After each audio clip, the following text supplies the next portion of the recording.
por qué preguntar.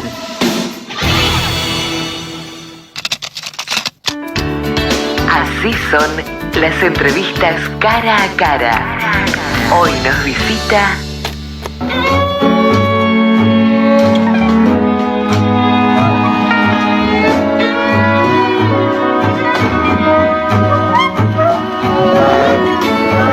No hay país sin industria, no hay manera de que se pueda construir el país sin producción. Hoy la mirada principal del gobierno, por lo menos en este primer año de gestión, está puesta no en la producción, sino en la especulación financiera, en las finanzas. Aunque la actividad industrial esté postergada, hay industrias que se resisten a no bajar los brazos y la pelean todos los días. Nos visita el presidente de la Cámara de Industrias Metalúrgicas de la ciudad de Río Cuarto, integrada al CESIS, Ezequiel Podversich. Un gusto, Ezequiel, bienvenido, ¿cómo le va? Mucho gusto, ¿todo bien? Guillermo. Muy bien, muchas gracias. Que me contaba fuera de micrófono que además de docente en la Facultad de Ingeniería de la universidad. Sí, la verdad que es algo que comenzó, digamos, sin aspiraciones o sin pretender serlo, porque arranqué como ayudante alumno allá por el 97, mientras cursaba ingeniería. Y bueno, y los avatares de la vida me llevaron a continuar en la tarea. ¿En qué materia dan ingeniería? En primer año, cálculo y álgebra. Cálculo 1. Por favor, la materia filtros. ¿Pasa alguno de ellos o no? Sí, pasan. Bueno. ¿Gana más como metalúrgico o como docente? Ay, qué pregunta. Las dos son complicadas y se pelean, pero no, en este momento más como metalúrgico. Pero no le gusta, no abandonaría la docencia, hay una vocación ahí. No, como te decía, es algo que nunca pensé hacer, nunca aspiré a hacerlo, y arrancó casi sin querer como una propuesta de los docentes que estaban a cargo del área en ese momento, y bueno, la verdad es que es un placer ir a devolver un poco de lo que uno obtuvo de la educación pública. Pero le debe haber servido mucho estar en el ámbito académico para profesionalizar su actividad privada. Sí, la verdad que sí. Lamentablemente, en lo privado, como responsable, o en este momento como responsable de una pyme, las pymes por ahí no tenemos gran capacidad de tomar gran cantidad de profesionales o profesionalizarla. ¿Por qué? Estamos en un proceso por una cuestión de costos.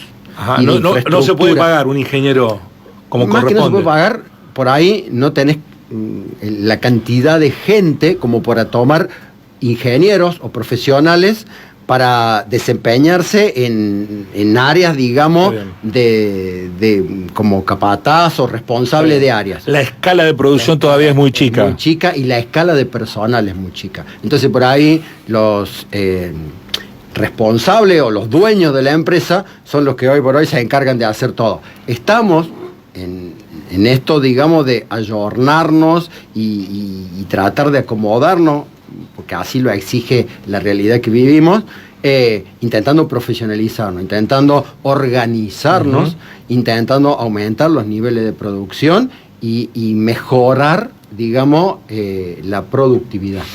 Entiendo que están preparando la cena anual de la Cámara, corrígeme si me equivoco. ¿Va a ser celebratoria o un confesionario de problemas? No, desde la Cámara de Metalúrgicos siempre apostamos a agruparnos para producir. En el año pasado tuvimos un encuentro que fue el maridaje, en donde la idea era, en distintos desayunos de trabajo, unir a distintos sectores de la industria para conocernos, para compartir y para crear trabajo, industria en forma conjunta.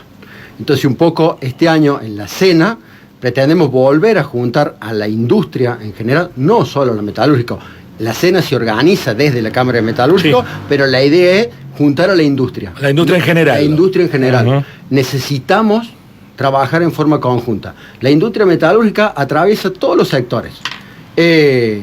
Por ahí lo que más se ve en la zona en la que estamos o es más allegado, digamos, al agro, por la fabricación de maquinaria agrícola o la reparación de maquinaria agrícola o la fabricación de, por ejemplo, todo lo que tiene que ver con el transporte, semirremolque, carrocerías, ¿sí?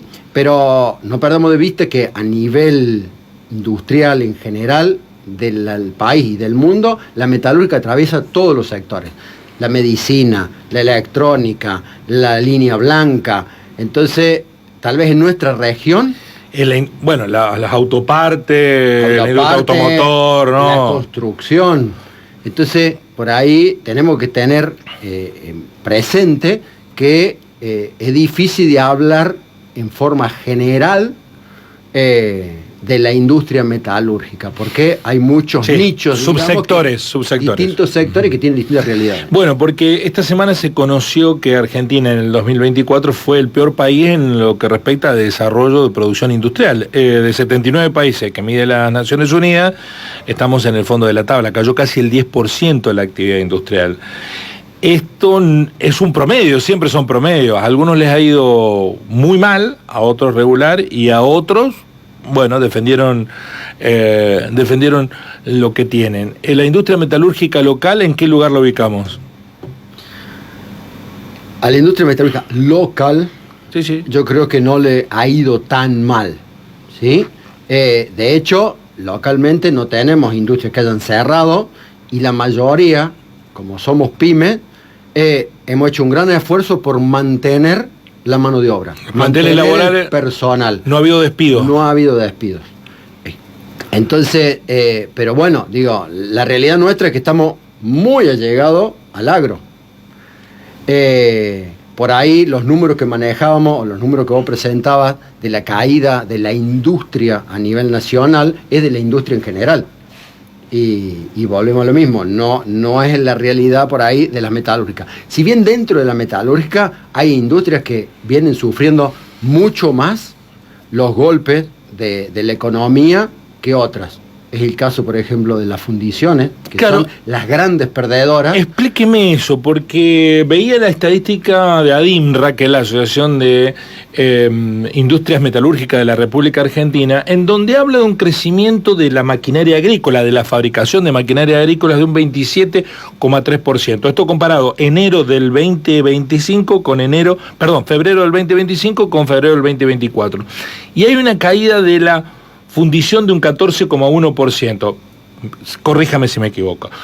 La maquinaria agrícola, para construir se necesita hierro que es fundido. Sí. ¿Y por qué crece la maquinaria agrícola y decrece la fundición un 14%? Bueno, primero, hay que ver qué porcentaje de la maquinaria agrícola tiene piezas fundidas. Ajá. ¿Cuál es la pieza fundida? ¿La que viene...? La pieza fundida, por ejemplo... Un chapón es una pieza fundida. No, eso es laminada. Eso es lo que hace Ternium o lo que hace Techin, digamos, en la planta de San Nicolás. Pero, por ejemplo, piezas fundidas son las masas de las ruedas. Ajá. Por ejemplo. Entonces, si vos pensás en una maquinaria, ¿cuántas, por ejemplo, una monotolva, cuántas piezas fundidas tiene? Son las menos. ¿Sí? O, por ejemplo, las carcasas de un reductor son piezas fundidas.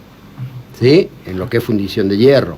Sí. O puede ser, por ejemplo, alguna masa o algún engranaje que puede ser fundido también. ¿Y por qué crece la maquinaria agrícola y decrece un 14,1% de un escenario muy malo que fue febrero del 2024? Cae en un 14,1%. Bueno, las fundiciones de mayor tamaño, digamos, las más grandes del país, por ahí tienen mucho porcentaje de ventas al exterior. Si nosotros dejamos de ser competitivos, dejamos de poder exportar, entonces nos cae la producción. El dólar barato. Efecto dólar barato. A ver, podemos discutir si está barato o no. Yo lo que digo es, veamos la realidad o veamos los hechos. ¿Cuánta gente vacacionó en el exterior impresionante esta temporada y cuántos fuimos los que nos quedamos en el país? Mucha gente se fue afuera porque le salía más barato ¿Por qué es más barato irse afuera? ¿Y eso por qué es más barato? ¿Variaron los precios en el mundo? No, varió el tipo de cambio en la Argentina. Y eso perjudica lo local, la producción local, que el dólar esté barato. Obviamente, porque es más barato importar que producir acá. Hoy veía, por ejemplo, otra noticia que Techin o Ternium, que es la fábrica que decía que hace la chapa, sí. Empieza con suspensiones porque el nivel de producción es bajo. Ya lo había iniciado Asindar hace meses atrás, un poco por la caída de la obra pública y de la demanda de material. Lo que también es cierto que en el 2023, tanto Techin como Asindar, fundamentalmente Techin, nos vendía chapa a precio de entre 6 y 7 dólares el kilo, cuando en Chile se conseguía 70 centavos. ¿Y eso por qué? Porque es el costo internacional o el precio internacional del material. O sea que Techin se abusaba de su posición dominante. Se abusaba. Y el problema es que se abusa ¿con quién? Con las pymes, que no tenemos posibilidad. ¿Y quién debe regular eso, Enrique? Es el Estado el que debe regular eso. Bueno, pero votaron a un gobierno que no quiere Estado. No digo usted, digo votaron la mayoría de los argentinos. La mayoría. Sí. Lo que pasa es que yo creo que la mayoría votó un cambio. Y el cambio que se veía, o la otra posibilidad, era lo que tenemos hoy. No sé si era la mejor. Dudo de que haya sido la mejor opción, pero era la otra posibilidad. Bueno, el cambio lo estoy haciendo yo con su nombre. Le estoy diciendo yo Enrique y Ezequiel. Perdóneme porque siempre lo hago. Es un vicio del que no me desprenderé jamás. Hoy a usted no le conviene, si tuviera $1 millón, ir a especular a las finanzas en vez de renegar haciendo productos metalúrgicos. Sí, pero los industriales no especulamos. Ajá. Los industriales pymes sobre todo. Sí, las pymes no tienen margen. Nuestro corazón está en la empresa, está en invertir. Muchas empresas han tomado créditos para inversión productiva, o sea, para comprar maquinaria o incorporar tecnología, aún con las expectativas que teníamos del 2023 y del 2024. Está bien. Querían un cambio, pero no este. Me parece que la realidad que vivíamos era una realidad distorsionada y el nivel de inflación que teníamos no se soportaba más. Uh-huh. La inflación no te da perspectiva. No sabes a dónde vas ni a dónde vas a llegar. No sabes qué tanto tenés que cubrirte. Te distorsiona todo, distorsiona los precios, distorsiona la realidad. Nunca un 2% mensual no es inflación. Sí, claro que sí. Pero frente al 200 anual, uh-huh, o más del 200 anual, digo, tengamos en cuenta que pasamos de más del 200 anual y en menos de 2 años estamos hablando de un 2% mensual, o sea, de un 25 anual. Sí, ¿qué es real para usted? Depende del sector que miremos. Ajá. Por ahí, cuando vamos al súper, no parecería ser real. Sí, en algunos productos vemos que ha habido una baja de precios. En algunas materias primas, por ejemplo, lo vemos a nivel personal. En mi empresa ha bajado el precio en pesos. O sea, a pesar de las devaluaciones, hoy nos cotizan más barato en pesos que hace un año atrás. ¿Y eso cómo se explica económicamente? ¿Por qué? ¿Porque no venden? Porque no venden, o ante la incertidumbre le ponían un plus por las dudas, porque no sabía lo que iba a pasar y para cubrirse. Uh-huh. En algún momento nos pasó que un importador no nos vendía, o al menos no a los precios históricos, porque no sabía si le iban a permitir importar nuevamente, o si iba a permitirle recuperar su capital. Me faltó decir en la charla con Ezequiel Podversich, el presidente de la Cámara de la Industria Metalúrgica, la variación interanual en la industria metalúrgica, comparado febrero 2025 con febrero 2024, creció un 5,3%, un 1% más de lo que había crecido en enero, y la variación acumulada enero-febrero, comparado con enero-febrero, es del 3,9%. Pero las caídas de enero y febrero del año pasado habían sido del orden del 10 al 15%. Sí. Es decir, que todavía falta mucho para recuperar los niveles que se tenía en un proceso que era de incertidumbre porque había inflación. Explíqueme por qué la inflación al 200 hacía producir mucho más que esta inflación al 2. Al 24. A ver, como bien vos lo dijiste, yo soy ingeniero. Ajá. Soy técnico, mecánico, electricista, ingeniero mecánico. No tengo formación en ciencia económica ni en economía. Pero yo sí maneja bien su empresa. Sí, pero en la empresa lo que vos sabés es que vos tenés que gastar en función de lo que entra. Ajá. No podés gastar más de lo que te entra o de lo que te ingresa. Es muy fácil en la empresa, digamos, vos tenés que tener la balanza equilibrada. ¿La cuenta de almacenero hace usted también? Así es. Si no, si la cuenta no cierra, no tenés futuro. Y se corta cerquita en la empresa. Sí. No tenemos la posibilidad de tener la máquina para emitir o tomar crédito, porque si el balance no te da, el sector financiero tampoco te presta. Si no tenés capital para respaldar, tampoco te presta. Entonces, para una pyme es muy difícil acceder por ahí a la línea de crédito y de financiamiento. Eso está pasando hoy. Eso está pasando hoy. Uh-huh. También pasaba los años anteriores. Es cierto que con el gobierno anterior hubo líneas de financiamiento públicas para inversión productiva. ¿Ahora no las hay? Porque se lo anuncia el Banco Nación muy activo. Sí, pero solo para el agro. En la exposición se anunció créditos para el agro a tasa del 15% anual. Pero solo para el agro, no para la industria. Entonces, como que apoyamos y fomentamos al agro. Es cierto que el agro es el motor del país. Pero ¿no hay una agroindustria también? ¿No hay una actividad industrial que está ligada al agro? Sí, pero los créditos son para las empresas agropecuarias, no para las que producen para el agro. ¿Y ese qué es? ¿Un prejuicio? ¿No quieren un país industrial? Voy a la pregunta, Ezequiel. ¿Cómo es ser industrial en una ciudad que no se siente industrial? Que se siente comercial y de servicios. Bueno, Río Cuarto en su historia sí. Ha sido comercial y de servicio, y por ahí siempre desde el gobierno municipal se apoyó eso o no se apoyó al desarrollo industrial, que es lo que por ahí venimos trabajando desde la Cámara, para que se nos escuche y para que nuestros dirigentes entiendan que necesitamos apoyar y fomentar la industria. La industria es la que genera mano de obra. Sí, básicamente, ¿no? Y es la que genera valor agregado. Necesitamos producir, agregar valor. Es lo que genera desarrollo. Vimos lo que pasó en el último año, fundamentalmente con la pandemia, con el cambio en la regla de juego del comercio.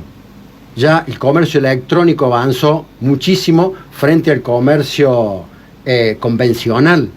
¿Sí? Ya no es necesario tener un local con venta al público, con atención de gente al público, cuando se compra y se vende a través de una computadora. ¿Sí? Entonces la demanda de personal para el comercio también va a caer. Sí, pero da la impresión que estamos más cómodos con la dinámica de altas y bajas comercial que con buscar consolidar un desarrollo, porque montar una venta, una boutique, una venta de ropa es un local y perchas, ¿no? Hacer la inversión en el producto que se va a vender y por ahí hacer un poco de publicidad y ya está. Esperar a venderlo. En cambio, la actividad industrial es del desarrollo, no sé, 5 años mínimo. A largo plazo. A largo plazo, necesitas claro. Invertir en sí. maquinaria, necesitas invertir en personal, conseguir el personal calificado y terminar de calificarlo para que produzca. Necesitas invertir en materia prima, necesitas transformar esa materia prima y después necesitas vender el producto. Y además la actualización tecnológica permanente, ¿no? Porque así es. Y por otro, o en la misma línea, muchas veces tecnología que no se produce en el país, que necesitamos importarla. Porque hemos dejado de apoyar el desarrollo tecnológico desde hace un montón de años y desde hace un montón de gobiernos. Ezequiel no es su caso, pero cuando surgió la información de las Naciones Unidas intentamos hablar con industriales del sector y un par de ellos, no viene al caso tampoco, está en todo su derecho la respuesta que nos dieron, nos dijeron no, yo no estoy de acuerdo con esa estadística, a mí me va bien. Hay egoísmo en la actividad industrial porque uno puede decir, bueno, te puede ir bien a vos coyunturalmente en este sector y en este lugar, pero si vos ves que hay un gobierno que se patina miles de millones de dólares en la timba financiera, que no están yendo a la producción y ahora vamos a pedir más plata para seguir en el juego de la timba financiera, ¿no debiera ser más solidario el sector? ¿Lo piensa todo así el sector desde el individual? No, lo que por ahí sí hay es una visión muy sesgada a su sector y a su empresa. Y por ahí el industrial está demasiado encasillado en su empresa, en su industria. Pero no es en general así. Uh-huh. Esto que te decía al comienzo, sobre todo los metalúrgicos, que la industria metalúrgica atraviesa todos los sectores, es como que nos pega siempre. No importa cuál sea la industria que fluctúe o que tenga bajas, siempre afecta a alguna parte de la actividad directa o indirectamente te termina afectando. Por ejemplo, uh-huh. La autopartista. Que es otra de las que está para atrás. Que está para atrás, digamos, de las otras que tiene caída o que está en rojo, sí, respecto al año anterior. Que ya había sido un año pésimo. Bien, a ver. Autos importados eso, ¿no? Porque se venden más autos. No sé si se venden más autos.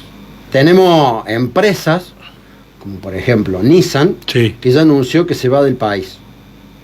Hay proveedores, clientes nuestros, que son proveedores de Nissan, que el 80% de su producción iba a Nissan.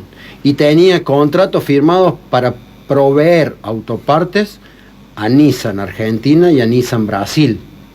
Nissan Argentina se va, se le cae el otro contrato con Brasil. ¿Por qué? Porque dejamos de ser competitivos. Tenemos el dólar barato. Es más barato traer las autopartes de Brasil que fabricarlas acá. Esto, Ezequiel, me deriva en la próxima pregunta, que la tenía pensada hacer para el final. ¿Usted es pro devaluación? Creo que es una necesidad. El tema es a qué costo.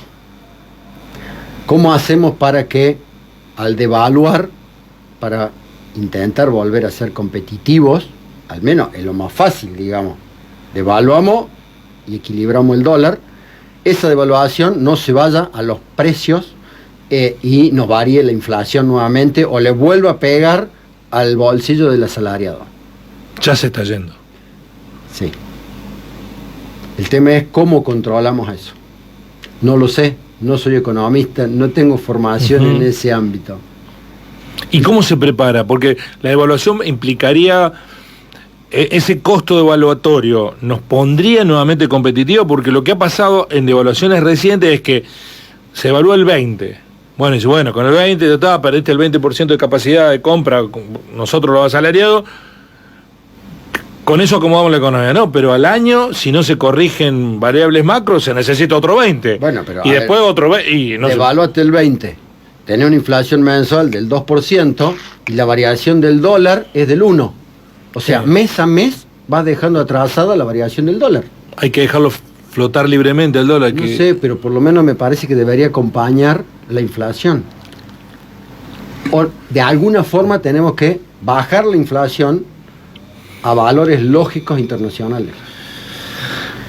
No es fácil. No, desde que qué yo difícil. Tengo uso de razón, tengo 50 años. Sí. Siempre hablamos de inflación mismo, no, y de un gobierno que es proteccionista, que cierra todo para... ¿Pero eso no lo beneficia a usted o lo perjudica? Porque ser proteccionista con, no sé, actividades fundamentales, concentradas en pocas manos y que te ponen el precio que tú quieres, se cartelizan y se ponen de acuerdo. Tampoco sirve el ejemplo que yo te daba, por ejemplo, claro, de la chapa en el 2023. Sí, pero no solo la chapa, no sé, la leche, los alimentos en general lo manejan 5 o 6. O menos. Estamos en la leche, sí, menos. En la leche 2, 3. Bueno, ahora hay... Pero, o sea, todos los extremos son malos. Lo que pasa es que acá siempre nos vamos de un extremo al otro. Del proteccionismo. Falta política de Estado, ¿no? El cerrarnos internacionalmente a la apertura indiscriminada y desregular todo. El Estado tiene que estar, tiene que controlar, pero fundamentalmente tiene que ser eficiente. 2 últimas preguntas, Ezequiel. Cuando los ponen a competir con productos internacionales, El cliente suyo, el productor agropecuario, que es el que básicamente... ¿Los prefiere a ustedes o prefiere lo internacional? Porque también tenemos una colonización, mejor si tengo una cosechadora de China, de Australia, Nueva Zelanda, no sé dónde vienen, que un producto local del cual desconfían. No, en realidad terminan eligiendo, me parece a mí, sí, por la tecnología y por la calidad. No desconfían ya del local. Ajá. Por ser local. ¿Y está a la altura de la...? Sí, ¿sí? En la mayoría de los casos está a la altura. El problema es, volvemos a lo mismo, si no somos competitivos, mucha de esa tecnología que tienen los productos que producimos acá no es local. Entonces, en incorporar tecnología para producir caro acá... Sí o sí necesita insumos importados, sí o sí. ¿Y qué le están reclamando desde la Cámara, primero al CESI y después a la Municipalidad? ¿Cuáles son las condiciones que hay que remover para mejorarle el negocio al sector o facilitarle la productividad?